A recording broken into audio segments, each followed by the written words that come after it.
Remember the promise? For like $10 a month, you could watch pretty much anything you wanted, anywhere, with no ads.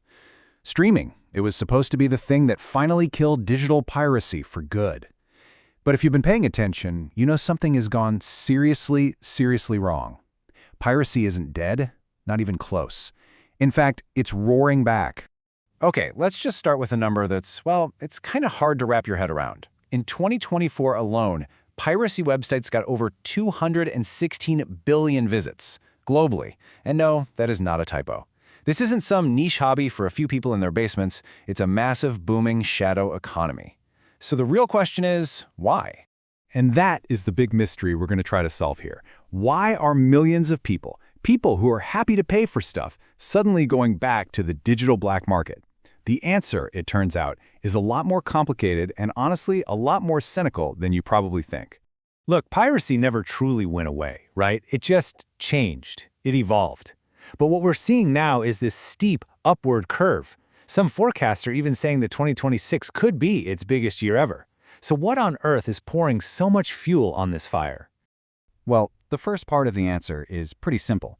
The services that we all pay for are getting worse, on purpose. The whole experience for you, the user, is being systematically degraded. And yeah, there's a popular, if maybe a little crude, name for this exact process.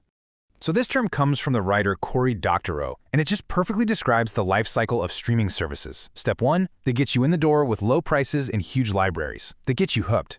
Step 2, once you're locked in and dependent, they start to squeeze. They squeeze every single penny of profit out for their shareholders by, you guessed it, making the service objectively worse. And this chart just shows that squeeze in action. It's wild. The Bureau of Labor Statistics found that in just 1 year, the price of streaming shot up by nearly 30%. 30! That is more than 10 times the inflation rate of old-school cable TV.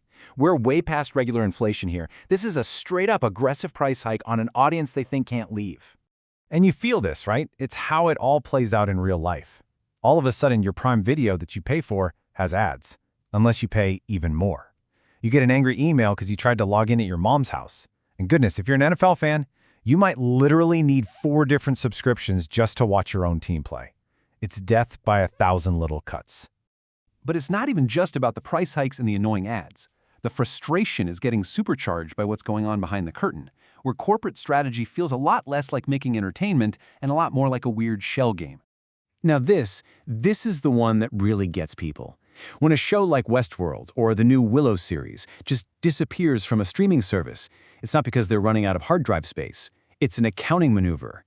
By deleting the content, the studio can declare it a financial loss and then claim a huge corporate tax write-off. They are literally treating art like a liability on a spreadsheet that needs to be erased. And the scale here is just breathtaking. Disney alone took what's called an impairment charge of $1.5 billion for doing exactly this, yanking dozens of shows and movies off of Disney Plus and Hulu, partly so they could get that sweet tax break. Meanwhile, while these companies are crying poor and deleting content to save a buck, just look at this number. The CEO of Warner Bros. Discovery, the company behind some of the most infamous content purges, was reportedly in line for a potential payout of over $500 million. For customers seeing prices go up and shows disappear, that's a tough look. And this just adds insult to injury. We've all hit that buy button on a movie or a TV show thinking, okay, cool, this is mine now. But it's not. It never was. When Sony just up and deleted seasons of shows that people had bought and paid for from their PlayStation libraries, it just ripped the Band-Aid off. We're not buying content, we're renting a fragile, temporary license that the company can revoke whenever it wants. Things got so bad that California actually passed a law to deal with it. It basically forces companies to be honest. They can't use words like buy or purchase for something you don't actually own.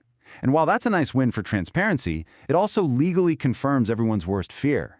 And it creates this powerful little thought in the back of your mind. If you can't own it, can you really steal it? So, okay, up to this point, it really seems like a pretty clear-cut story, right? Corporations get greedy and consumers fight back. But the story has a devastating twist because this reaction, as understandable as it is, has a very real and almost totally unseen victim. This is maybe the most important question in this whole thing. When you decide to pirate a show instead of paying for it, who feels that financial hit? Is it that CEO with the $500 million payout? The sad answer is no, not really. It completely bypasses the executive suite and lands squarely on the shoulders of someone far more vulnerable. All right, so let's follow the money. When you do things the legal way, you pay for your Netflix or your Disney Plus subscription. A small piece of that money is required by contract to go into a pot called residuals. Those residuals are then paid out to the industry unions, and that money is the main thing that funds the health and pension plans for the crew. You know, the camera operators, the electricians, the costumers, the people who actually make the show. Now look at the contrast when something is pirated. That entire chain of money just breaks. It's severed. Zero residuals are generated. So every single time a show is pirated, it's like a direct withdrawal from the bank account that pays for healthcare and retirement for the actual people who built the thing you're watching. This quote from a retired union crew member really just says it all. The whole argument that piracy is a victimless crime that only hurts faceless corporations, it just completely falls apart when you see this. It isn't a punch-up at the C-suite. It's a direct blow to the working class of the entire industry. So we're stuck in this really deep moral conflict. Consumers feel totally ripped off, but the way they're fighting back hurts the wrong people. And that brings us to the final piece of this puzzle. A stalemate where, no matter who's right or wrong, the pirates are often winning simply because their technology is better. The hard truth is, piracy often delivers a superior product. I mean, look at this. Legal streaming is fragmented, it's siloed, it's full of ads and region locks. Pirate sites? Everything's in one place, consolidated, with no ads. And for live sports, this is the killer. The delay on a pirate stream can be as low as 3 seconds, while the official paid app you're using is lagging 12 seconds behind. They just work better. And that's why maybe we should look at piracy as more than just theft. It's a massive, unfiltered set of data. It's a powerful demand signal that points out every single failure of the legal market, from price to user experience to the tech itself. It's basically a protest vote that you cast with a mouse click. And all of this leaves us with a big, gnawing, unresolved question. We seem to be trapped in this doom loop. The legal services are pushing away their customers. The customers, in response, are accidentally defunding the industry's working class. And all the while, the technology just keeps making piracy easier and better.